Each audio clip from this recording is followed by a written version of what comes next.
First of all, I don't know anything about Nirvana, and neither does my 18-year-old daughter for whom I made this. Okay, now that we've got that out of the way, let's go over the construction. I started with a piece of cedar slab, running it repeatedly over the table saw in order to make stock. I smoothed over the edges of my stock pieces with a jointer, and then ran them over the table saw again to create grooves. I actually had to run each piece over the table saw 6 times to create the size grooves I wanted. But now our stock is fully dressed and we are ready to cut it up into little building blocks. Safety first though. There is a lot of repetition involved in my angled curve technique, and once we have all of our building blocks, our work has really only just begun.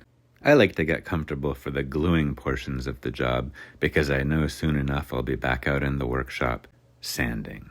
But first, we are going to fill in the cracks with some homemade wood filler.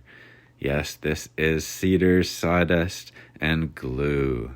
It actually took about twice as much glue as you see here, and hold on, I need both hands for this. All right, here's our goop. We're gonna rub it on, and this is what it looks like. And this is what it looks like when you're routing the edges and forget the groove and make a big old mistake and have to try to fix it with your wood filler.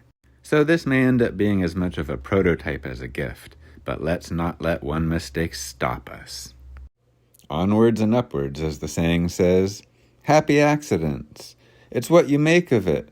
I'm my own worst critic. There's a cliche for everything. Sometimes you just have to find your own truth and reasons to do the things you do. This may not be a design that ever gets replicated or brought to market, but I think it will convey the sentiment intended. My craftsmanship, not unlike my parenting, has not been perfect, but I will patch things up, and I will come through in every way necessary to provide you with my love and support. You know what? Come to think of it, I'd better write a card. That's a lot of symbolism for someone to put together, even my own progeny.